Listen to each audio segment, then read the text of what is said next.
Rare. Do you remember them?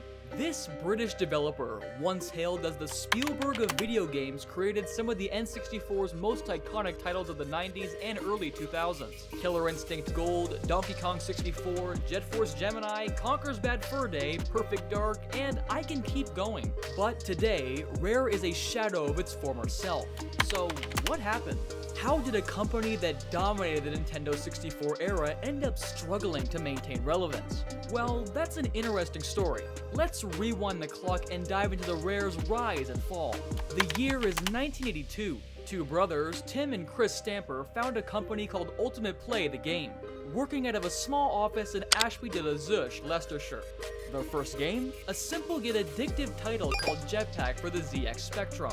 But with that, Ultimate Play the Game quickly gains a reputation for quality. Shortly after, they're churning out hit after hit. Attic Attack, Saberwolf, Night Lore.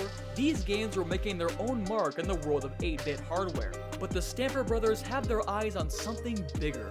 They're looking at Japan, where a company called Nintendo is making waves with its Famicom console. The Stampers see the future, and it's not in British microcomputers. It's in Japanese consoles. In 1985, Chris Stamper does something that will change the course of gaming history. He reverse engineers the Famicom.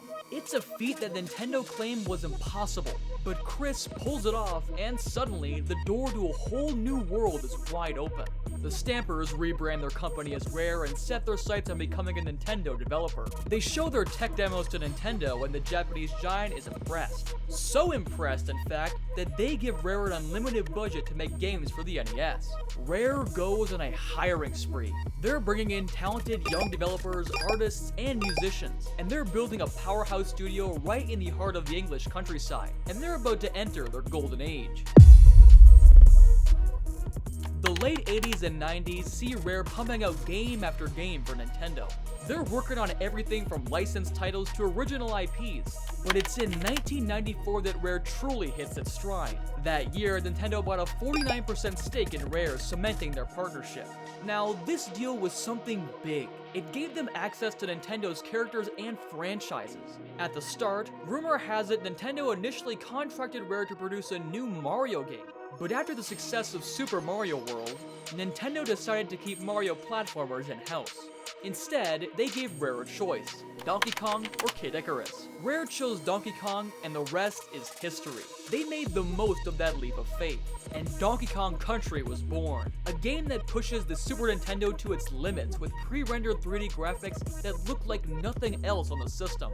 They even visited real gorillas at Twycross Zoo to study their movements. It became a massive hit, selling over 9 million copies, and it's followed by two equally successful sequels. Rare is on fire, and they're just getting started. As Nintendo prepares to launch its next console, the N64, Rare is right there alongside them. And what follows is one of the most impressive runs in gaming history. GoldenEye 007 in 1997, a game that proved that first-person shooters could work on consoles, paving the way for future hits like Halo. And here's a fun fact: the multiplayer mode, which became the game's most beloved feature, was added at the last minute by a small team working in secret.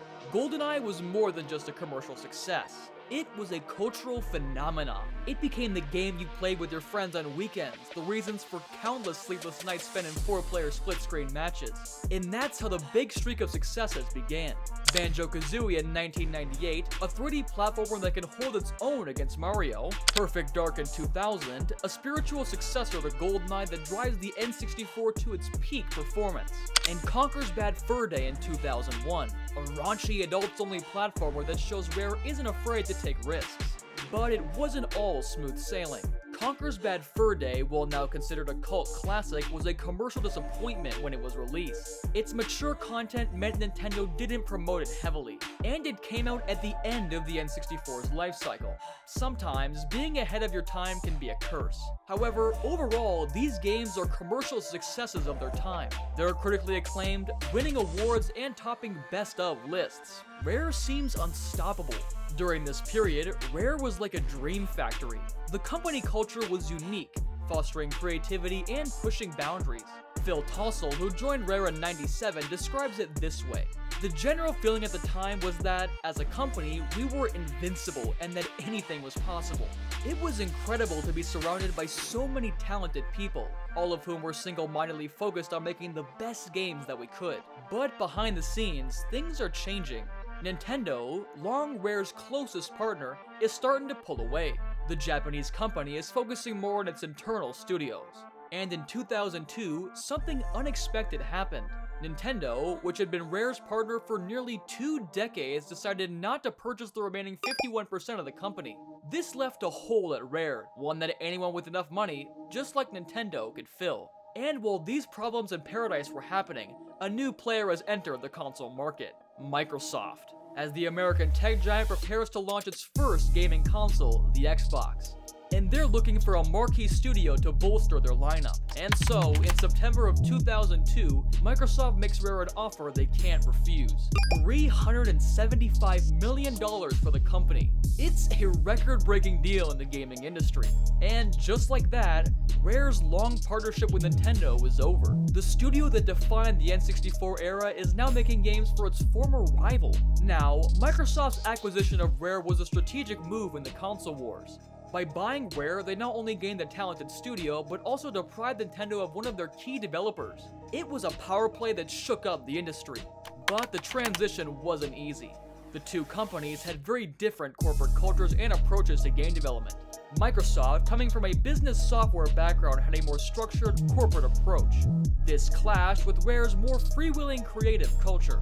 Justin Cook, who worked in Rare's testing department at the time of the acquisition, recalls, "It seemed like Microsoft was really a novice in the games industry, and for some time they left us to try and see how things worked. They wanted hit games for their console, and since they weren't sure how to go about it, they trusted Rare to do what was necessary." But this hands-off approach didn't last long. As time went on, Microsoft began to exert more control over Rare's operations. The changes were subtle at first, but they began to add up. Rare's first Xbox game, Grabbed by the Ghoulies, shows they're still willing to take creative risks, but it's met with mixed reviews. It gets a lot of praise for its unique visual style and its fun, accessible take on the action-adventure genre. But some critics and players felt it got repetitive and the simplified combat didn't have enough depth for more seasoned gamers. To be honest, it didn't do well in terms of sales. It didn't resonate with Xbox players the same way Rare's Nintendo games had.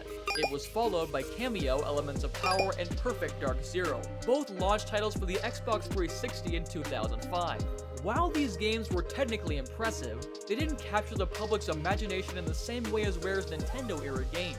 As the years go by, Rare struggles to find its footing in the Microsoft ecosystem. They release updated versions of their N64 hits, like Perfect Dark and Conquer, but they failed to capture the magic of the originals. By 2007, the Stamper brothers stepped away. It marked the end of an era. The creative forces that had driven Rare for decades are gone.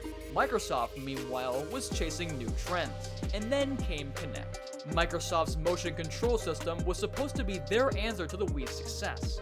Rare, with their history of innovative gameplay, seemed like the perfect studio to spearhead Kinect development. But Kinect Sports, while commercially successful, was a far cry from the types of games Rare was known for. Many fans felt like the studio had lost its way. What was happening? Why couldn't Rare recreate its earlier success? Well, part of the problem was that Rare was now developing for a different audience. The Xbox had a different demographic than Nintendo consoles, skewing older and more towards action and sports games. Rare's whimsical, colorful style didn't always resonate with this new audience. Also, there was a factor that none of us can control: time. The gaming landscape had changed. The kinds of games that had made Rare famous in the 90s, collectathon platformers and quirky genre-defining titles, were no longer as popular. The industry was moving towards more realistic, cinematic experiences, and Rare didn't know how to find its place here. So, who do we blame?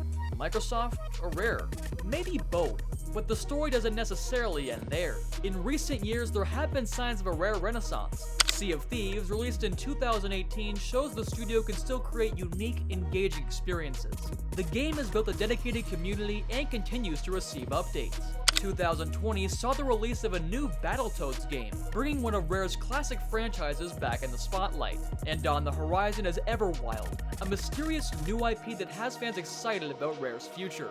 It is true the Rare of today is very different from the company that dominated the N64 era, But perhaps that's not a bad thing. The video game industry is constantly evolving. Companies must adapt or be left behind. Rare has weathered storms that have sunk other developers. They've reinvented themselves multiple times over their 4-decade history.